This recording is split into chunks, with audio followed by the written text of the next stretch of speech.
Well, my last few hours in Thailand. I've been here a couple of weeks. Started off in Phuket. Where I hired a little scooter, a little 125 click, which did the job around the little island. And then here in Chiang Mai, I hired a Royal Enfield Himalayan 450 and did about 750 kilometers around the Mae Hon Song Loop, which is absolutely superb. Although the Himalayan sort of looks as if it can, it's sort of dual sport and can go off-road. I didn't really go off-road. There were some rough patches which I rode across quite adequately. But the main thing on the Mae Hon Song Loop is it's very twisty and turny and steep in places. And then I had good weather up until the last day or so. But then I was up in the mountains, sort of in the center of the loop, near the highest mountain in Thailand, with the hill tribes. And it was really slippy and steep, but the bike was absolutely fine. So a little while ago I did a sort of comparison between the 411 and 450 when I took my 411 in for a service in Poole in Dorset, and then I just rode around on the 450. I didn't really get a chance to really evaluate it, but I did on this trip. And what I say the strengths are is number one, the suspension. The Showa suspension is superb, top quality. The brakes are good, but they're also good on my 411. The engine is great. It's got 6 gears, of course, which makes a big difference. On my 411 I'm always pulling up to try and find the 6th gear, and of course it's not there, and on this bike it is there. What it does mean, though, is for a big unit like me, I have to go through the gears a lot. So I'm always seem to go through 2, 3, 4 to 5, 2, 3, 4, 5, 2, 3, keep going up and down all the time. Largely because, it's a 450 engine, but it is 40 brake horsepower compared to 22 on the 411. So back to the question again. Would I have the 450 or the 411? It's a more difficult question because the 450 is a superb bike. It's a good price. It's a good all-round adventure bike, I think, or mid-sized or smaller mid-sized adventure bike. I really enjoyed it. But then again, I have no intention of getting rid of my 411 because I think it's one of a kind. As I mentioned before, it's got a sort of joyfulness about it and simplicity and old school. It's sort of agricultural in looks. And I do think the 411, to my mind, looks better. The only downside I really had on the 450 was the seat, and I suppose those who don't do more than 50 kilometers won't notice it, but for me, I really noticed the seat was uncomfortable. It's not a deal breaker because I think it'll be a sheepskin would be a good idea. Also, you could do an aftermarket one like I've got on my 411. So I don't actually know what the original 411 seat is like. So anyway, return the bike.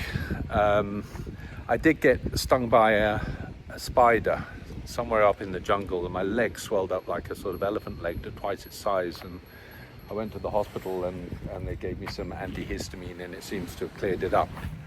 But not doing anything by halves. The next day, I was coming back from dinner back towards my hotel, and on a crossing, I got taken out by a scooter, and I don't mean to a party. I mean, it knocked me unconscious, and I actually woke up in a rather posh hospital, which alarmed me because I was wondering, firstly, what am I doing here? And then secondly, how much is this going to cost?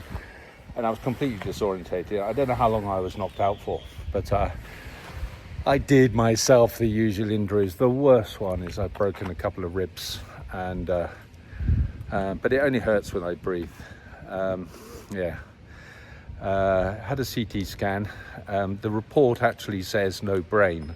I think it should say no brain trauma. I'm hoping it says no brain trauma, but the report says no brain, so I'm not quite sure how that's going to go when I put my claim into insurance to pay for the dozens of tests that this private hospital seemed fit to put me through while I was semi-conscious.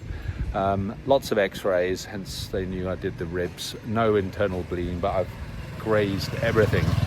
I think I got knocked out by, definitely I felt it. It was really violent, really violent. And I'm covered in lacerations, and I thought obviously where my ribs are broken is painful, but my knees are bad. My jaw, luckily I have a good Neanderthal jaw, and it got a proper good old whack. I have been knocked out a few times. Boxing, I got knocked out. I did get knocked out when I came off my downhill mountain bike. Knocked myself out then, and I think I've done it a few other times, maybe in the police doing training or something like that. I don't think it's good for you. But anyway, yesterday I felt a bit rough because of all the bandages and dressings and all that kind of stuff on my knees and everything, but I'm feeling a little bit better today. I'm still a little bit dizzy, but I've got a flight this evening, so that was a bit of a dampener on it, but it was really my own fault.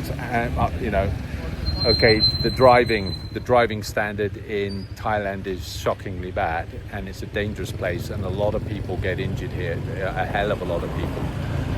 It was also my responsibility, even though I was on a zebra crossing, I wasn't listening. I was listening to something on my earphones, and I was just, you know, mind elsewhere, and you've really got to have your wits about you. So it's a bit of a dampener on what has been a fantastic trip.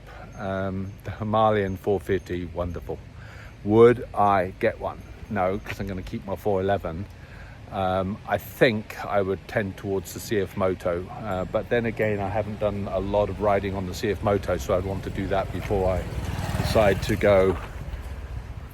Maybe trade in my 1190 as I'm getting older and get a 450 for South Africa for my rides there, maybe. You know, I really don't want to buy any more stuff in South Africa, but and do I keep the 1190? Well, it is the best bike in the world, but as I get older, I'm not the best rider in the world anymore. So that's the dilemma, which is not always good to think about, is it? Anyway, 再见。